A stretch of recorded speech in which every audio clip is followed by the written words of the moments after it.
तो यहां पर हम बात कर रहे थे भक्ति की, कि भक्तों का चरित्र सुनने से पहले भक्ति को समझना पड़ता है। कि भक्ति, क्योंकि भगवान को प्राप्त करने के कलयुग में दो रास्ते हैं, ज्ञान और भक्ति।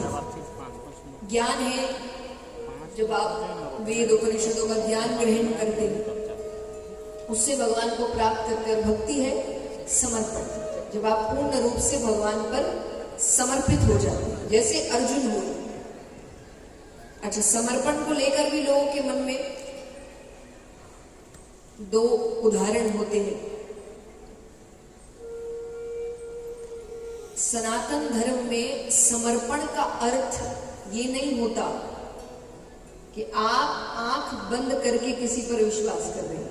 अंधविश्वास नहीं होता, क्योंकि अगर अंधविश्वास होता तो समर्पण की बात करने के बाद भी गीता जी में अर्जुन इतने प्रश्न नहीं करते। अगर गीता जी सिर्फ भगवान की बात होती तो शायद कुछ ही पन्नों में खत्म हो गई होती, पर वो एक चर्चा चल रही है जिसमें अर्जुन प्रश्न कर रहे हैं, यानी पूछ रहे हैं कि ऐसा क्यों, ये क्यों, ये क्यों करूं। जहां आपको प्रश्न करने की अनुमति ना हो, वो सच्चा समर्पण नहीं। जहां आपको प्रश्न करने में ऐसा लगे कि मेरे प्रश्न करने से मेरे विश्वास पर सवाल उठ सकता है, फिर वो गुरु भी सही नहीं।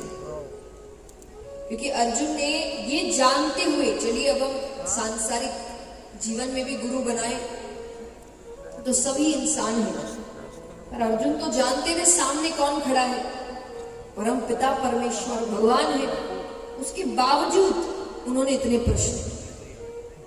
उनसे तो प्रश्न करने की जरूरत ही नहीं बनती, वो तो जो कहे सही है, पूरी दुनिया चला रहे हैं, पर उन्होंने उनसे भी प्रश्न किए। लेकिन समर्पण के प्रश्न में बस यही उदाहरण आता है कि जब आप किसी पर समर्पित होते हैं तो आप जानते हैं कि मुझे जी भर के प्रश्न करने हैं, क्योंकि मुझे मेरे प्रश्नों के उत्तर यहीं से मिले। ये समर्पण। जब आप सच जानने के लिए प्रश्न कर रहे हैं, ना कि सामने वाले को गलत साबित करने के। आज हर व्यक्ति प्रश्न इसलिए कर रहा है कि वो अपने आप को सही साबित कर रहा है कि वो गलत है, बस उसका ध्यान वही है। और भले ही सामने वाला एक उत्तर में 10 लाइनें कहे, उन 10 लाइनों में 9 अच्छी बात होगी, जो जीवन बदल देने वाली बात होगी, लेकिन वो एक पकड़ेगा कि बस ये गलती करे और मैं बताऊं। इसीलिए कोई भी व्यक्ति आजकल सच जान नहीं पा रहा, क्योंकि उसके मन में सच जानने की इच्छा है ही नहीं, उसके मन में है इसको गलत साबित करो। हर कोई तो इसी में लगा है कि कैसे किसी और को नीचा लगाए, खुद ऊपर उठे इसकी सोच नहीं है। इतनी मेहनत कौन करे, खुद ऊपर उठने की मेहनत कौन करे। तो एक काम करते हैं, जो ऊपर है उन्हीं को नीचे लाते हैं। इसीलिए तो कहा गया है ना कि बुरा जो देखन में चला, बुरा न मिले कोई, जो दिल खोजा अपनो मुझसे बुरा ना। पर बस यही है कि व्यक्ति ये मेहनत करता नहीं है, उसको लगता है इतनी मेहनत कौन करे कि अपनी बुराइयां खोजे। इसी बहुत मेहनत का काम है, अपनी बुराई खोजना बहुत मेहनत का काम है। आसान क्या है बताइए? दूसरों की बुराई कर, ये आसान है, यही करते हैं। पर सच्चे सत्संगी ऐसे नहीं होते, सच्चे भक्त ऐसे नहीं होते। एक भक्त अगर दूसरी भक्त की बुराई कर रहे हैं तो वो अच्छे भक्त नहीं, क्योंकि भगवान, जब आप भगवान में जुड़ते हैं ना तो नकारात्मकता जाने लगती है। जब माखन चोरी की लीला के बारे में बताया जाता है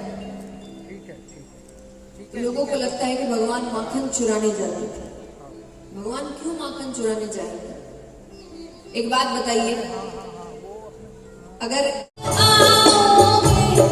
रघुकुल नंदन भिलनी की नगरिया,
मैं सबरी भिलनी की जाई, भजन भावना जानू रे,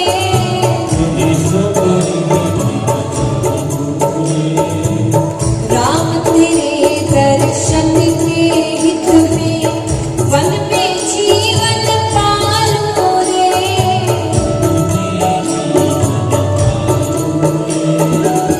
चरण कमल से